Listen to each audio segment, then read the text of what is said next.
As we celebrate the Christmas season once again, we remind ourselves of the baby in a manger, born to a virgin in Bethlehem, visited by lowly shepherds and 3 wise men following a star. But what if I told you that the Christmas story didn't start then? Maybe you'd say it started when the angel visited Mary and told her that she was with child and he would be called Emmanuel. Good guess, but no. It started 42 generations back from the birth of Jesus Christ, the Redeemer of the world. You're about to hear the story of redemption through the eyes of the ones who experienced it firsthand, the 5 women in the genealogy of Jesus, his very own ancestors. First off, we'll take you to the book of Genesis, and squeezed in between the story of Joseph in Egypt is where we meet our first heroine, Tamar, as she brings us a message of hope in the hardest of times.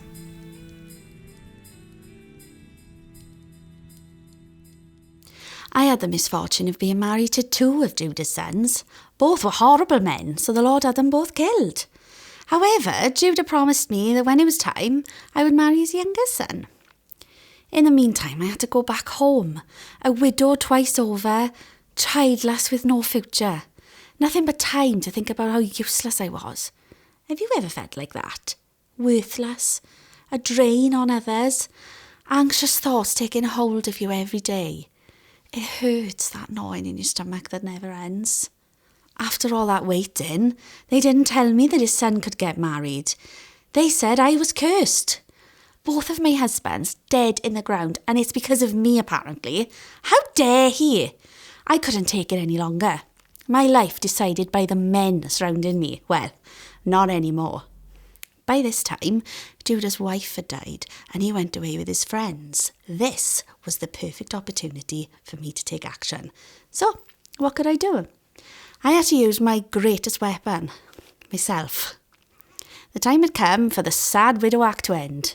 I took off my mourning clothes, wrapped myself up in a veil and followed him. He didn't recognise me when he saw me. It had probably been some time for him, so I was propositioned. I wasn't given anything for nothing, mind you. He was desperate, so he asked what he could give me. I told him I'd have his staff, his cord and his signet ring as collateral, and he agreed. You might not think that's important, but you see, he's just given me his authority, his identity and his protection. I took them home with me, and I put on my widow's clothes as if nothing had happened. Something had changed, though.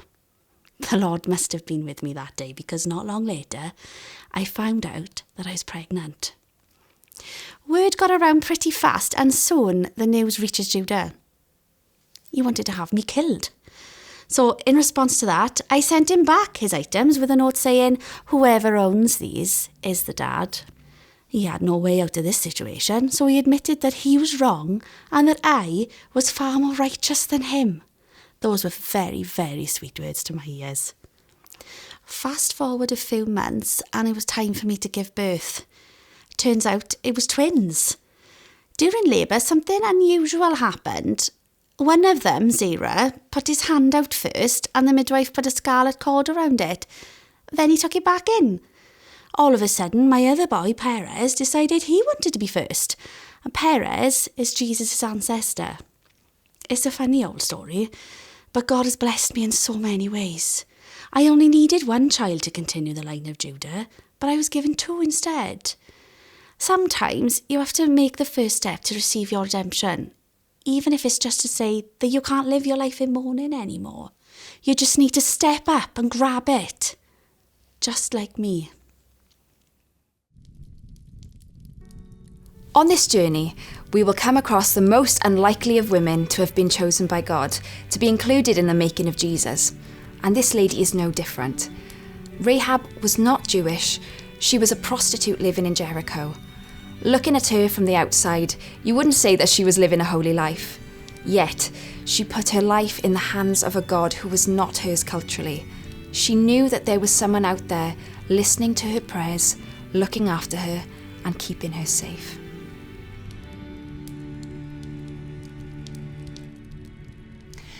Have you ever been in a life or death situation? Would you know what to do or how to handle it? My city was in terrible danger and nothing was going to stop it from being destroyed. It had a target on its back, and if I wanted to live, which I very much did, I had to make a choice. I lived in a city called Jericho in a land that the Israelites called Promised. If their God had promised our land to them, what did it mean for the ones who were already there? If they were to take our city, we had no chance against them. The Israelites seemed to win every battle, and they were protected at each and every step. I'm not sure I would call myself a gambling woman, but sometimes life gives you the perfect opportunity and you've just got to run with it. So when those Jewish spies came to my house one day, I took my chance. I welcomed them into my home, but the king of Jericho got wind of it and decided to pay me a visit as well.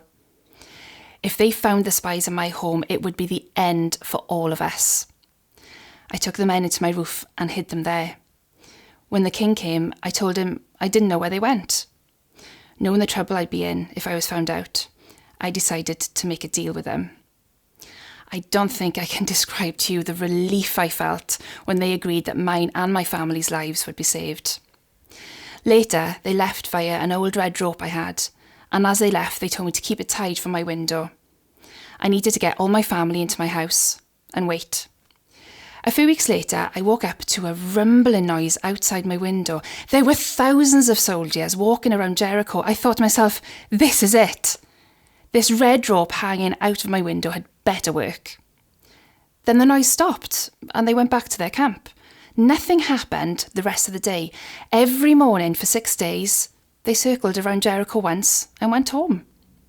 The 7th day felt different. They were expecting destruction. 7 times they walked around the city. Not once did they try to enter. Suddenly, the priests blew their trumpets and all of the Israelites gave the loudest shout I'd ever heard.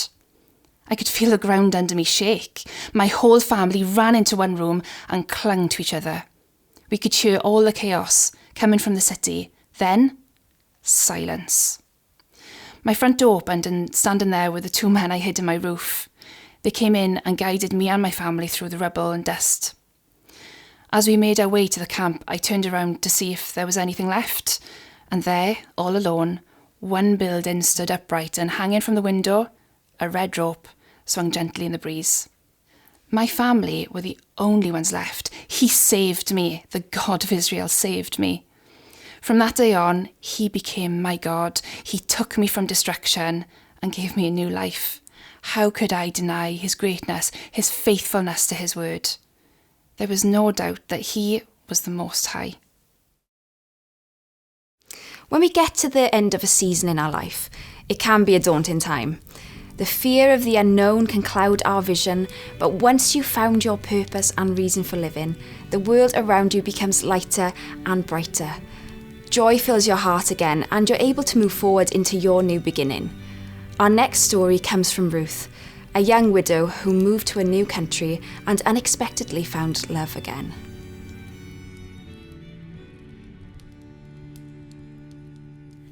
When I lost my husband, I didn't know who I was anymore.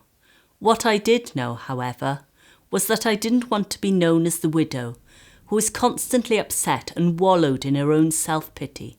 So I made up my mind to be more than that. I wanted to be hopeful and excited about my future. My mother-in-law, Naomi, decided she was going to move back to her hometown of Bethlehem in Judea. There was nothing left for her in Moab after she lost her husband and sons. However, she was still my family, and I wanted to keep something that was a reminder of my past life. So I vowed that wherever she would go, I would also be there. Nothing was going to separate us. Bethlehem was now my home, but 2 widows living together wasn't going to bring us much income. I suggested to Naomi that I would go to the fields and gather some grain, since the harvest was beginning. I found a field, and the workers were kind enough to let me glean. About halfway through the day, the owner of the fields turned up, and I could see him looking at me as he talked to his workers. I tried not to make eye contact, but it was hard not to. Soon, he came towards me with a smile on his face. He told me his name was Boaz and invited me to continue to glean from his land. He didn't want me to go anywhere else. He even told his men to leave some of the grain behind for me. I didn't expect such kindness. I was a foreigner. I wasn't meant to belong here, yet. I was welcomed in, no questions asked. When the day was over, Naomi and I were talking over dinner, and I mentioned that the owner of the field was Boaz. It just so happens that he was a close relative of hers, and that he was someone who could look after us in times of trouble. As far as I could tell, he was a good man, and you don't have to know someone for a long time to be drawn to them. He was someone I could be happy with. Naomi encouraged me to approach him and honour him for welcoming me. So I put on my best clothes and went to his home. To put a long story short, I asked him to marry me. I know it's not something women usually do, but when you know, you know. He was touched, but said that according to Jewish law, there was someone in the family who had a much better claim to look after me than he did. So he said he would contact him, and if he wasn't able to, then Boaz would be mine. He had a meeting with his cousin, who wasn't able to look after me.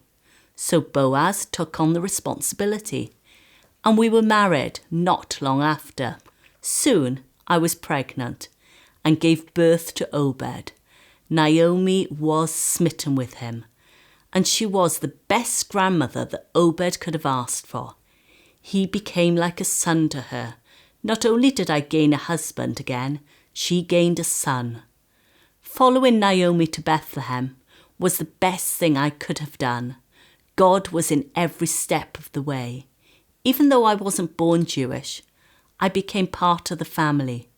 I found my greatest love in Bethlehem, and you never know, you may do too. There's nothing like a love story to make the festive season seem even more warm and fuzzy than usual. But this isn't a love story from a Hallmark movie. It's even better than that. This is a story of a never-ending, redeeming love that started from the beginning of time. Ruth's family stayed in Bethlehem for several generations. Her son Obed had Jesse, and Jesse had several sons, the youngest of which was David, shepherd and songwriter, the future king of Israel. King David was known as a man after God's own heart. He achieved great things in his life, but that doesn't mean that he didn't mess up. In fact, he became so obsessed with one woman that it led to lying, adultery, and even murder. It all started one night when David saw Bathsheba bathing from his rooftop. Let's hear how the story played out.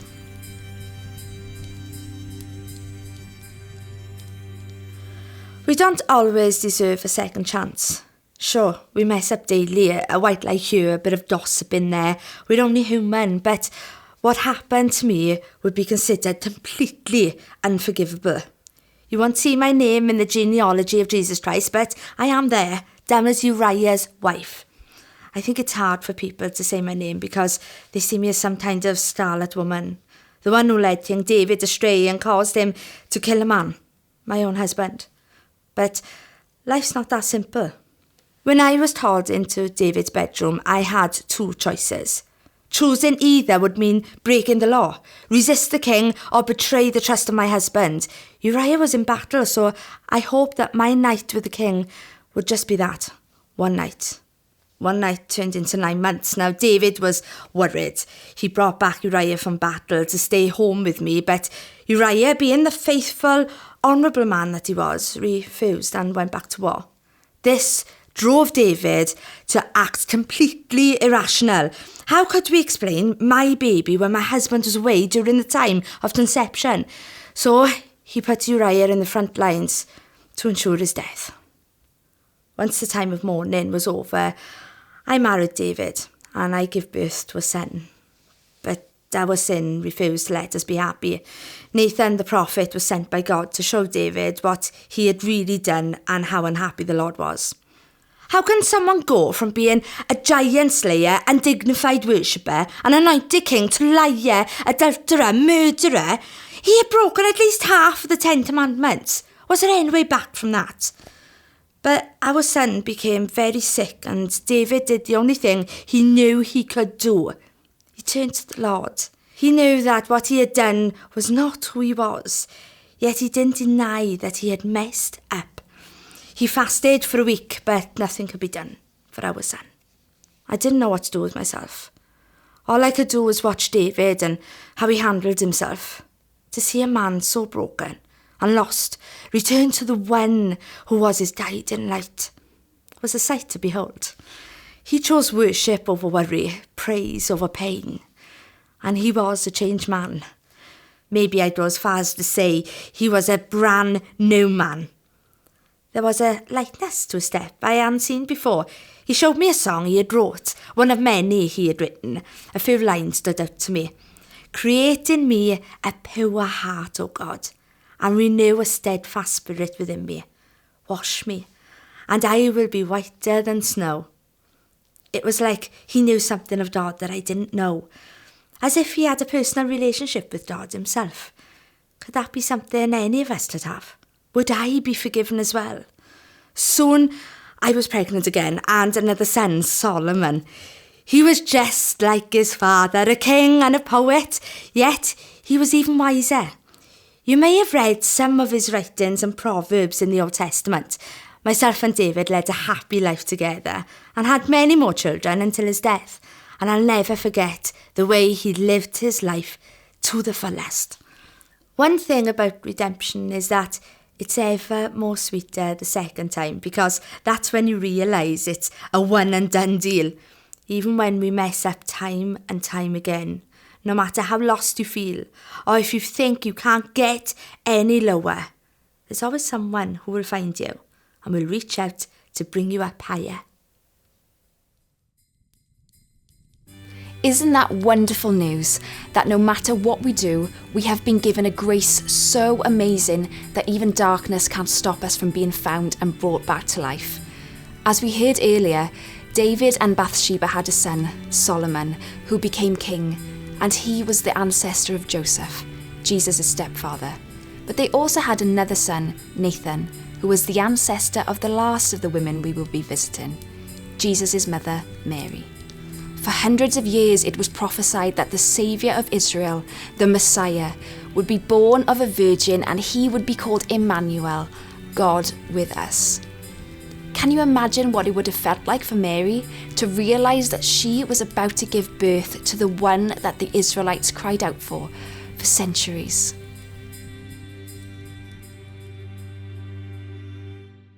Emmanuel.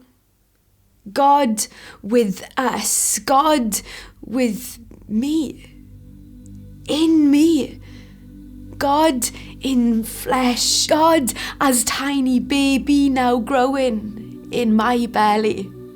How can it be that he would look upon someone so ordinary like this and present them with such a gift as to literally bear witness to the fulfillment of his promise? I've got to be honest, my friends and I often recall the words of the prophet. You know, the one where he says that, well, the Lord God himself will send a sign of a virgin conceiving a child, and admittedly I have laughed from time to time at the ridiculousness of such a concept. Never in my wildest dreams did I think this young woman would be me. I mean, we have all been waiting and praying and saying for generations that Messiah would finally come and deliver the nations, a light bringer, temple builder, burden bearer, life changer, our long hoped for Saviour and Redeemer, described by Isaiah 700 years ago as a child, a son, my son, whom he called Wonderful, Counselor, Mighty God, Everlasting Father, and Prince of Peace. And now the virgin girl carrying him is me. I guess in some ways I can't believe this is actually happening, but you know, the funny thing is that even though this is the weirdest thing, it couldn't be any clearer to me. Peculiar paradox, I know, but my soul, it magnifies the Lord. It rejoices in my God because he has bestowed upon little old me a blessing of the highest honour, to be called his mother. What a wonder that the one whom I will deliver will be the one to deliver me, and everyone else who will dare to believe in this redemption story. And there we have it, 5 unlikely women, from barrenness to kingship to exile to the one who saved us all, Yeshua, Jesus Christ, the Redeemer of both Jew and Gentile, from the beginning of time to the end. He is the never-ending scarlet thread of redeeming love, calling out your name, bringing life into dry bones and streams to deserts. So this Christmas, as we open our presents and feast with our families, let us all remember the baby in a manger, born to a virgin in Bethlehem, visited by lowly shepherds and 3 wise men following a star, who lived, died, and rose again because of his love for us.